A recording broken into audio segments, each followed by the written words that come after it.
करीम अलैहिस्सलाम नमाज पढ़ा रहे थे। जोर की नमाज थी, असर की नमाज थी। सही मुस्लिम में मौजूद है। हजरत अबू हुरैरा फरमाते हैं नमाज पढ़ाते पढ़ाते नबी पाक ने कदम आगे किया। नमाज पढ़ाते पढ़ाते कदम आगे किया और यूं हाथ उठाया, फिर वापस कर लिया। अब नमाज पढ़ के ना तो सलाम फेरा तो सहाबा अर्ज करने लगे, या रसूल अल्लाह सल्लल्लाहु अलैहि वसल्लम, वो नमाज में पैर भी आगे किया तो हाथ भी उठाया, तो वजह क्या थी? पहला सवाल तो यह है कि आप लोग नमाज पढ़ रहे थे या हुजूर को देख रहे थे?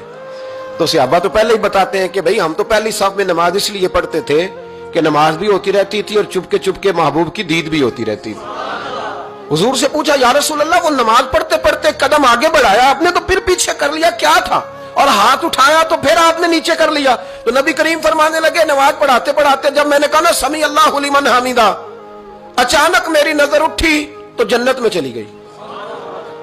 नजर उठी तो जन्नत में, तेरे लिए 2-4 कदम अर्श बरी है। तो महबूब फरमाते हैं जब मेरी ऊपर नजर गई ना तो मैंने देखा कि अंगूरों का एक खोशा लटक रहा है जन्नत में। तो मैंने हाथ बढ़ाया कि तोड़ लूं।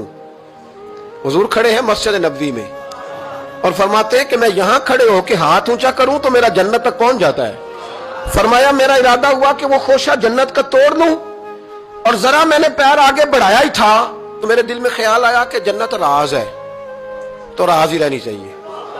ये राज खोल गया तो मजा नहीं आएगा। तो मैंने फिर वो हाथ वापस कर लिया। सहाबा कहते हैं जब नबी करीम ने ये बयान किया तो हमारे चेहरे ने तजस्सुस से खेल उठे। तजस्सुस से हम कोई बात और भी सुनना चाहते थे। तो महबूब फरमाने लगे, अगर मैं वो खोशा तोड़ के ले आता और तुम्हें दे देता, तुम कयामत तक भी खाते रहते तो तुमसे खत्म नहीं होना था। ये सही मुस्लिम की हदीस है। ओ भाई, मेरे रसूल करीम के वाक़या में राज पे शिकवा करना, कहना समझ में नहीं आती कैसे गए थे। तो तू जो चाहे तो हर शब हो मिसाले शब असरा, इसलिए कि तेरे लिए 2-4